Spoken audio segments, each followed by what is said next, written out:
Good morning, ladies and gentlemen, and welcome to the session with probably the most boring title in the program and quite possibly the most important content.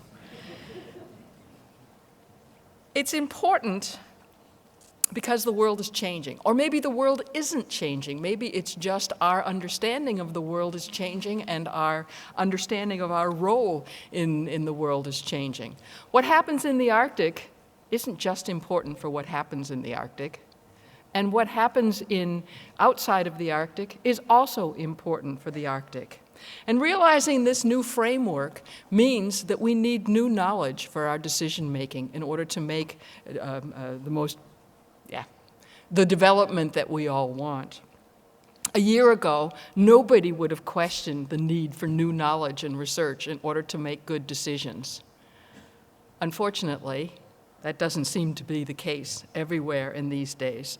So I think actually we should be very pleased about the fact that the title of this session here is all about how we actually use science and research to make good decisions about the future and how we're going to face the future. It certainly shows intent, at least, that we want to use science to help guide us shape the future. The problem is how to do that, and that's what we're going to be discussing here in something like the next 40 minutes, although time seems to be getting shorter and shorter on us. We want to have a discussion on how best to use the knowledge that we have. We have 8 people here, and we have 18 minutes set to discuss. And remember, some of these people are actually researchers. We have both producers of knowledge and users of knowledge here, and that's what we really want to discuss. So I want to get started now already, but I will warn you, because of the time issue, I'm not going to give you the whole CVs of all the people speaking. You have to trust me. If they're here, they're good, and they belong to be here, and they're worth listening to. If you really need to know more, then you can go on. They're all online. So it's a very great pleasure and honor for me to introduce the first speaker, who is an ultimate user of knowledge in decision maker. It's the Danish Minister for Fisheries and for Nordic Cooperation, or Nordic Affairs, Karen Ellemann. Thank you. Well, thank you very much for the warm introduction, Catherine, and thank you for giving me the opportunity to speak at this important event here in Reykjavik. And it's indeed a great pleasure to host this session together with Greenland and the Faroe Islands. It seems clear to me that there is a great need for better and more knowledge about Arctic issues. Knowledge about the Arctic is often scarce and tends to be expensive. But at the same time, it usually offers enormous potential for the region and beyond. And this is the starting point for Denmark when we look at the role of science in the development of the Arctic region. Arctic research and educational efforts are the foundation for a sound development of the Arctic region to the benefit of the Arctic peoples and societies. And research-based solutions and enhanced Arctic educational competences can help us address challenges and tap into new opportunities as they emerge. But we need to be smart about it, since our resources are not unlimited. We talk a lot about collaboration at these conferences, and I completely agree that we should collaborate. But I would like to urge everyone here to think about how we can all contribute a little more to smarter and more efficient and more productive research and educational collaboration. On May 11th of this year, the foreign ministers of the Arctic states, including Greenland and the Faroe Islands, signed a legally binding agreement on enhancing international Arctic science cooperation. In its development, it was crucial for the Kingdom of Denmark to secure an agreement that in no way possible precluded collaboration with non-Arctic states. So our intent is clear. We want to collaborate with everyone that is committed to the vision of more and better knowledge about the Arctic region. Denmark is the depositor for this agreement. We take this responsibility very seriously, and we are dedicated to developing effective means of following up on this agreement. But we cannot do this alone. We need to talk about the things that might be standing in the way of our best possible efforts. We need to learn more from the things that bring us forward. And we need input and very concrete level from experts, you, in order to push forward and strengthen our scientific collaboration. So my request for you all here today is to think about how you can contribute. And I really urge you to react and to reach out. In Denmark, we see research and education as two parts of the same whole. So we believe research must be made available for educational programs with an Arctic focus in order for it to be useful and beneficial for Arctic societies. And therefore, Denmark also welcomes that Finland has made education a priority in their chairmanship of the Arctic Council. The Arctic research and education community in Denmark is qualified and well equipped to contribute to this task. The Danish research community will continue to have a global outlook and develop solid international networks. The prospect of securing development in the Arctic is closely linked to the success of our combined efforts in science, research, and education.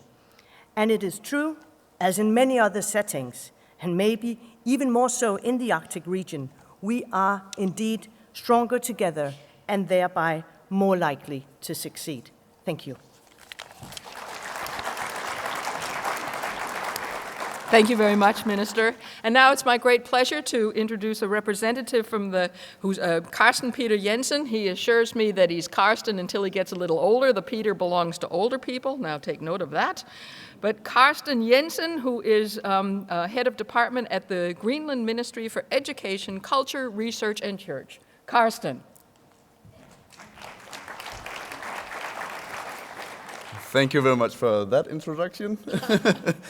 First of all, I would like to express my great pleasure to represent our Minister, Naalakkersuisut for Education and Research, Ms. Doris Jacobsen Jensen, at this highly profiled event here in Reykjavik.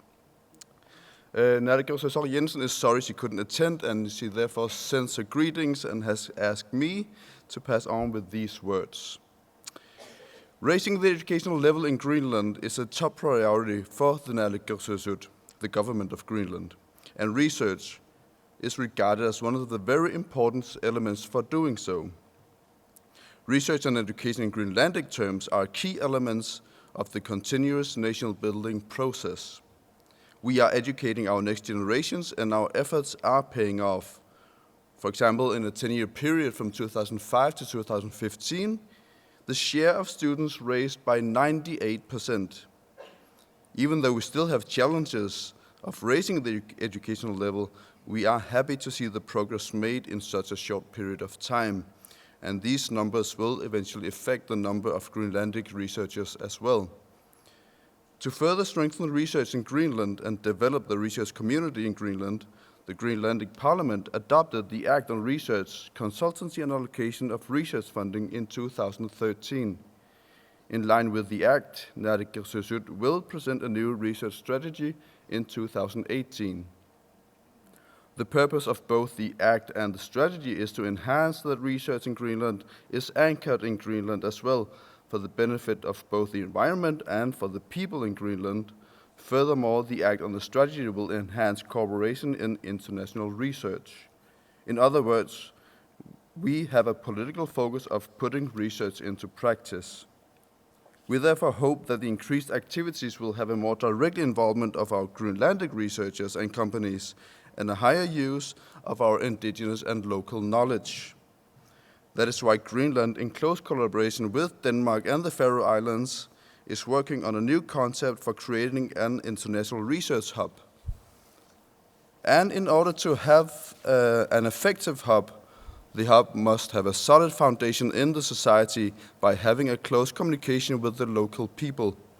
This will lead to a stronger communication among local and international researchers and the local people for the benefit of the local society and especially for international research in general.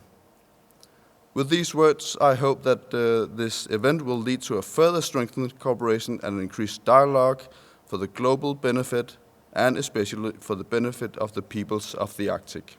Thank you.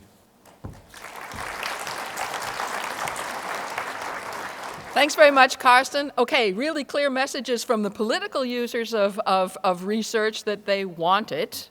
Now let's hear some of the producers and see what they can bring to the table, and then we can try and discuss how we make the connections. Are they good enough, or do they need to be improved? Fritz Köster, who is the director of the aquatic, what's the official name in English? The National Institute of Aquatic Resources at the Danish Technical University. They sent me all my notes in Danish and I tried to translate. But, oops, that's your slide, Fritz? Thanks, Catherine. Ladies and gentlemen, my focus will be marine science and utilization of marine living resources in the Arctic. Very shortly, which research is conducted in the Kingdom of Denmark, who participates, whom are we collaborating with, and where are we going to. Fishery is the most important livelihood in coastal areas of the Arctic, and that includes Greenland and the Fisheries Islands. Therefore, marine research, related monitoring, assessment, but also education are highly important, not least regarding the bullet points which are on the slide: structure and functioning of marine ecosystems, atmosphere, ocean, and land, ice, ocean interactions, that means bordering conditions and drivers, seabed habitat mapping, marine living resource dynamics and exploitation, and that includes also the potential use of aquaculture, environmental impact of other anthropogenic activities on the marine ecosystem and fisheries. National partners in that endeavor are listed on the right side of the slide. In the Arctic, no doubt, there is clear evidence of redistribution of marine living resources and changes in ecosystem structure in response to climate change. This opens for possibilities of new fisheries on boreal fish stocks, primarily pelagic fish, such as herring. But later on, to be expected also demersal fish, such as cod. Marine research, management of marine living resources, and ocean governance in general cannot be done in isolation. It requires international cooperation, international agreements to sustain environment, people, and economy. All three things. Here, international organizations have an important role, and the Arctic Council is certainly a prime platform in here. There are other organizations involved in research and advisory tasks on Arctic areas, mostly in subarctic areas. They are listed on the bottom line of the slide. What comes next? There is a need to establish a fisheries management organization for the Central Arctic Ocean, or to task existing organizations with such role. To adopt conservation and management objectives for the Central Arctic Ocean, implement monitoring and assessment routines, and agreeing on an appropriate governance model. This process is running in the 5+5 meetings. In subarctic regions, we need longer-term agreements between coastal states regarding management of the highly valuable boreal fish stocks, which are increasingly entering the Arctic. And I think the most important message from my side is we need to coordinate the efforts in subarctic and high Arctic regions in terms of research, monitoring, and assessment of marine living resources. Thanks. Super, thanks very much, Fritz. You bring up two really important points, both the relationship of the Arctic to other parts of the world, but also the need for possible new infrastructures that I hope we can discuss a little bit farther on. The next speaker is Professor Jens Hesselberg Christensen, who's coming from the Niels Bohr Institute at the University of Copenhagen, and in Denmark we just call him Mr. Climate. Jens? Thank you. Mr. Climate. Well, climate in general has been the topic of a lot of the sessions at this particular meeting. And here I'm going to put it a little forward in terms of the research as drivers for and in support of Arctic changes. Because part of what is happening when we discuss climate change is this iconic picture, I think, which compares sea ice in 2012 extent with the sort of median that we've had over the last 30 to 40 years, and a monthly decline of sea ice extent as is taken up by the curve at the bottom.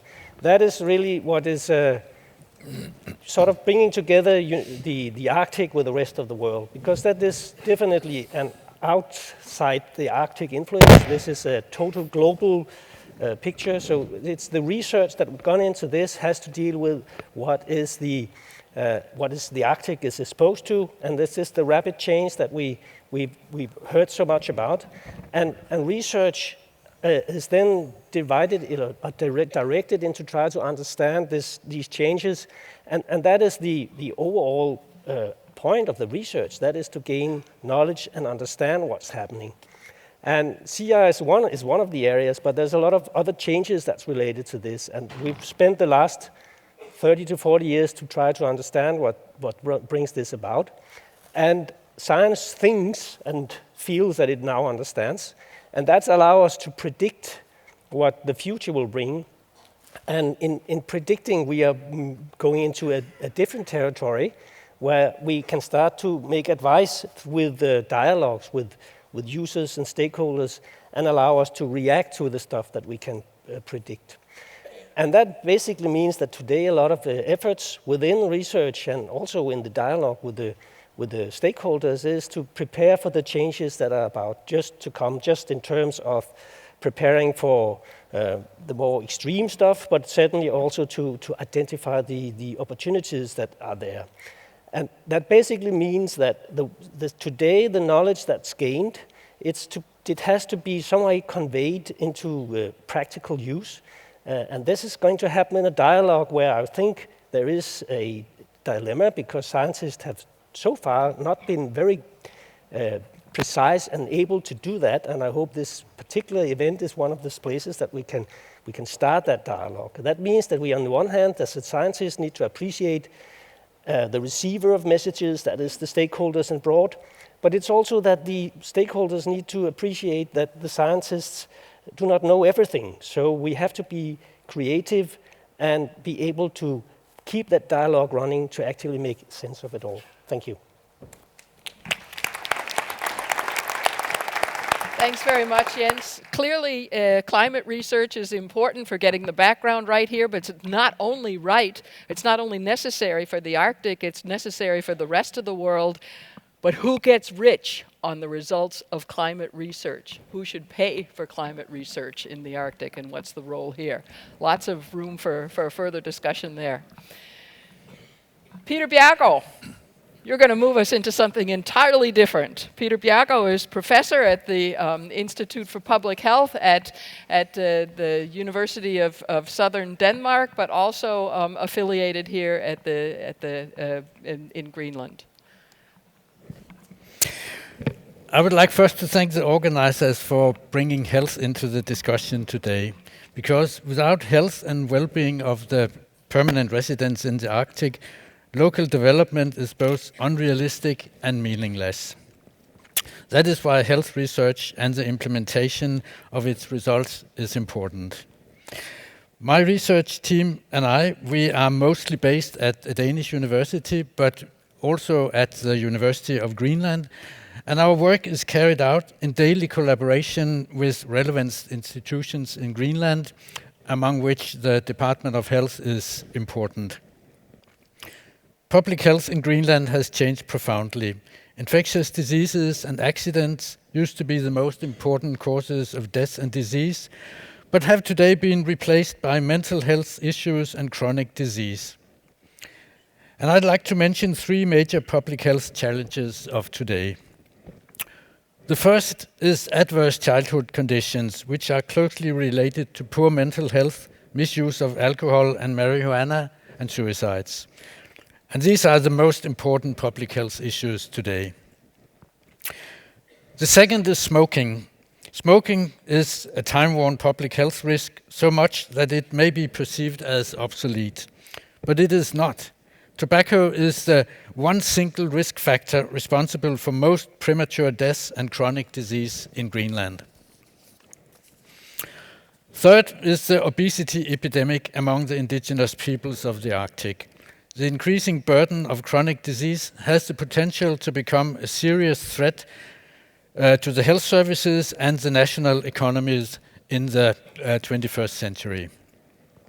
And these conditions all contribute to social inequality in health and to a low life expectancy.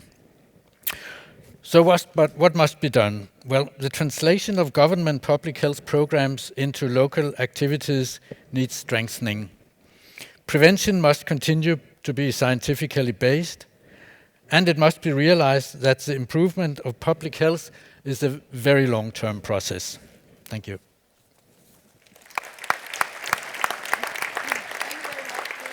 Obviously huge challenges and really important to see, looking across the Arctic, how we can learn from each other in dealing with some of these issues. The last of our actual scheduled speakers here is Anne Merrill Hansen, who's a lecturer from the Institute. Oh, I think it's called Associate Professor in English. That was one of my translations I didn't do right. At the Institute for Planning at Aalborg University in Denmark. Anne? Thank you. Thank you. I would also like to just mention that I'm also a professor at the University of Greenland, and that's actually where I'm doing the research that I'm presenting today. So with my research, I aim at contributing to the knowledge bases on the carrying capacity of people and environments in the Arctic in relation to extractive industries. I investigate the premises for wise management in this regard. This can inform decisions on whether to utilize resources in the Arctic, to what extent, and when and how. The purpose is also to mitigate negative or undesired impacts, and not least to enhance the benefits for the local communities, because it's really important to bring into the discussion of resource management the opportunities for enhancing the benefits, because we have seen extractive projects creating both social disruption across the Arctic, but also enhancing the opportunities for development. And as also stressed by some of the earlier speakers at this conference, there is a desire to utilize resources in the Arctic, but it needs to be managed and planned wisely. But impact assessment or impact management is not only related to the management of the projects in themselves, it's also about the processes around those projects, processes such as environmental and social impact assessments, that creates the arenas where you have the opportunity to bring different interests together and discuss or negotiate the premises for planning.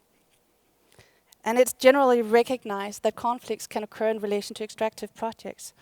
And conflicts in these arenas are known to be both costly and risk-jeopardizing projects, and they can create tensions in local communities.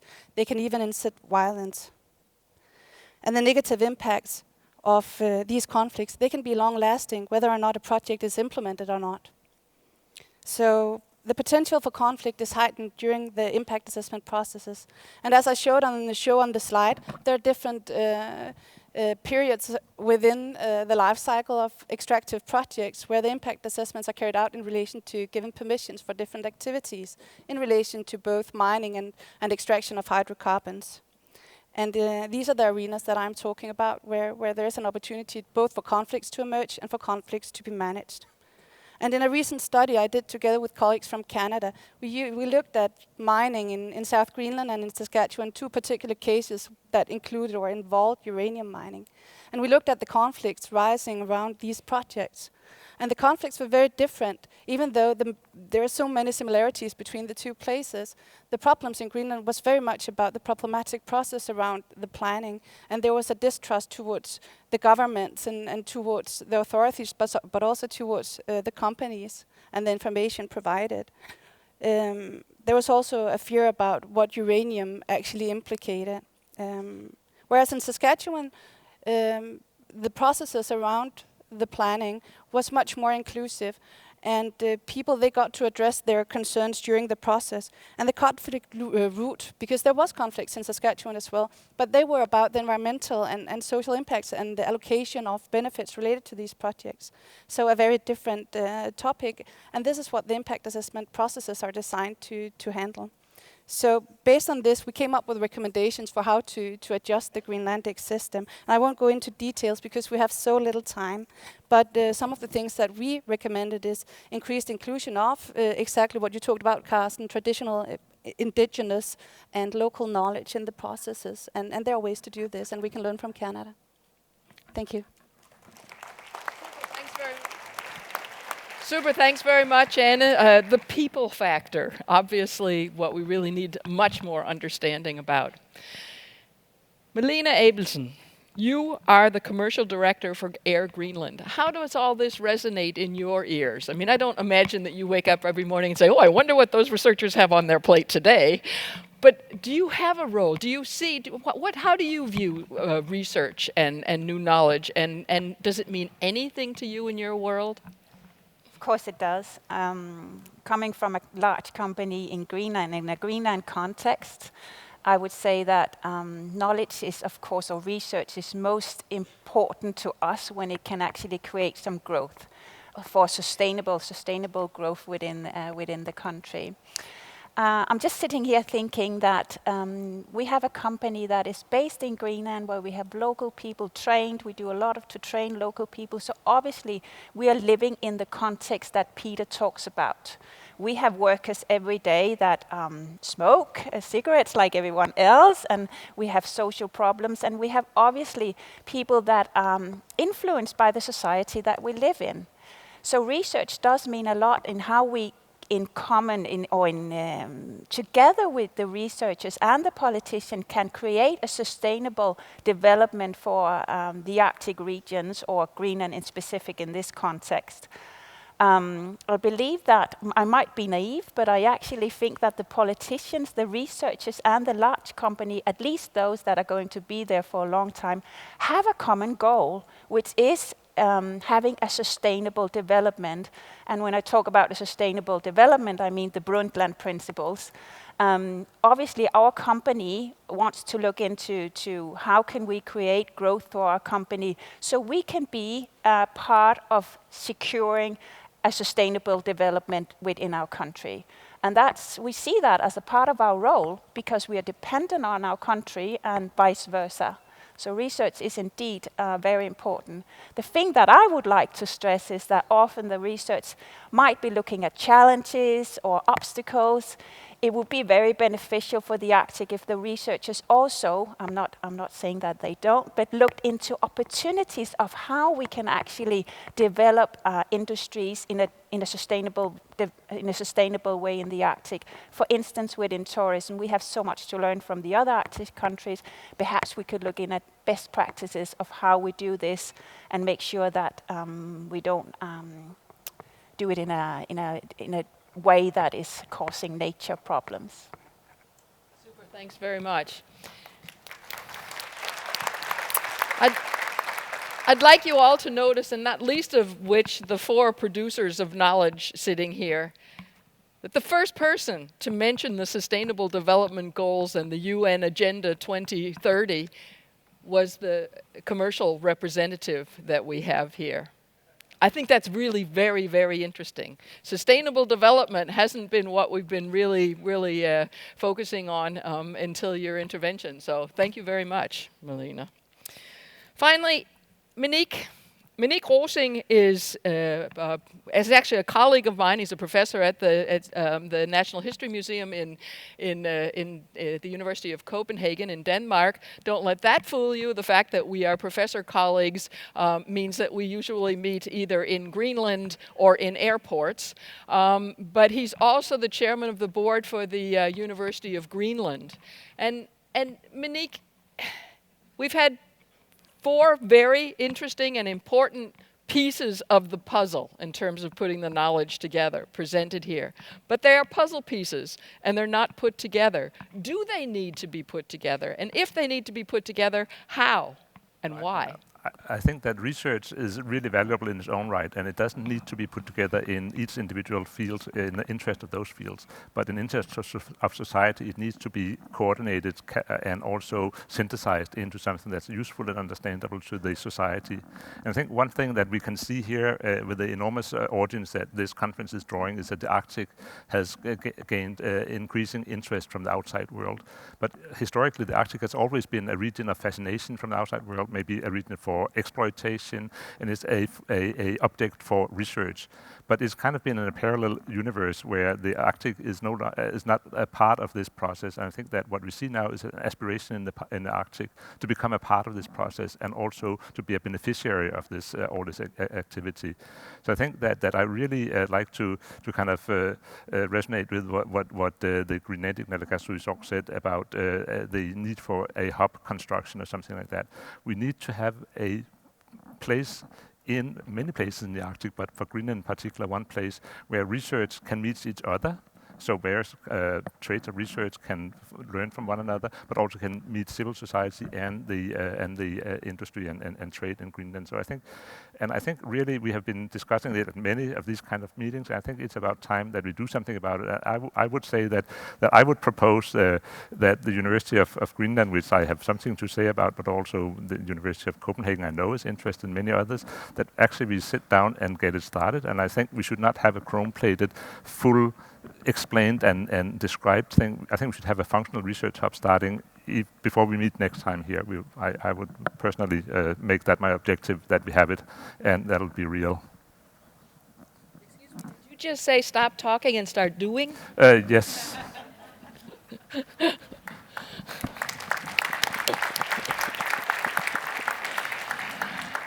Okay. There's some really, I think one of the major fallbacks or pitfalls in doing something like this is that we have so little time, and these are actually the situations where we actually do bring together all these different parties. And as you do it, and here you see there are so many places that we really probably should meet without a large audience to be able to milk each other and to get ideas about how we actually do move forward. I'd like to we have to begin to think about closing this, but I'd like to go back to something you said, Melina. You said, well, obviously we're mostly interested in this in terms of growth. Growth, yes, growth is innovation, and innovation, we all talk about innovation, and researchers at this point in time are all being asked to show how they are contributing to innovation. The problem with innovation is that it is originally the word meant using some new knowledge or a new idea for the benefit of society. And in our new language, EU language or Arctic language or whatever it is, it's become, let's make money. Is there a place for, and how do we deal with the kind of innovation, that is to say new ideas? Do we, for example, let me ask you this openly, do we have enough information about how nature works in the Arctic to be able to do an environmental impact assessment for all of these sort of issues, these extraction issues that you're helping on you're working on the people extraction issue. What about the extraction nature issue? Do we have enough knowledge? Fritz? Yeah, I would like to answer that for the marine area, and the answer is unfortunately no. Partly and yes, and that depends a little bit on which area you are in. If you are going into the central Arctic Ocean, then the answer is certainly for looking introduction of fisheries or extraction of biological production, the answer is no. The knowledge is not available, at least not on sufficient level to do proper impact assessments. It gets a little bit better if you're going further south into the shelf areas. All Arctic nations and also interested nations are expanding their research areas into basically the Arctic basins from the shelf areas. And that is an issue or a process which is creating new knowledge as we speak. So that's a positive development. But it is quite some way to get a full coverage of the entire system, that's for sure.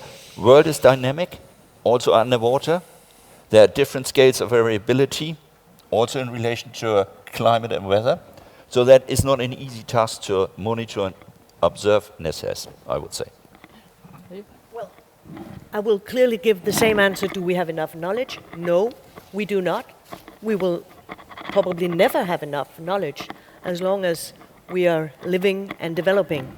And hopefully we will keep on being alive and developing.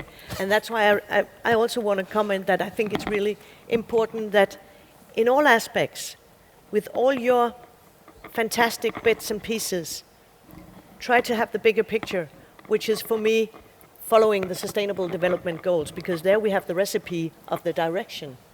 And that's when we actually really see how we can move forward. And of course, we can never expect experts to have knowledge of what other experts have.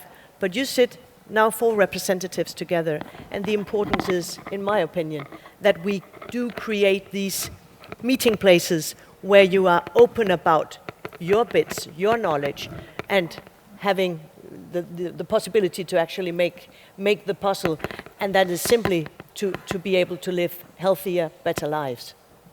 I like the fact that we have both business and government now talking about sustainable development goals. I hope you guys feel pressured. Jens and then Melina, and then we're going to have to stop this. Jens? So very quickly follow up on this. I certainly do think that there is room to react on even the little knowledge we have. And I think that the fact that we don't know everything doesn't mean that we cannot do things. And I think that's really what we should exploit the possibilities we have, and that follows this agenda of developing goals and such on. So to say I'm aware of that, and having said that, in the end, it's just meaning that the research needs to go on as we make developments. Melina, you're going to have the final word here. Yes, I just wanted to say that if we look at no, sorry, I'll place it later. That's okay. It takes a little longer time, so don't worry about it. But if we look at looking into the future, I think it's not that I don't agree with Karen, but I think we do have a lot of knowledge. But we need to bring it out there. We need to knock at each other's doors and then say, we actually have all this knowledge about the Arctic. Maybe we can actually use it to do something that develop the Arctic.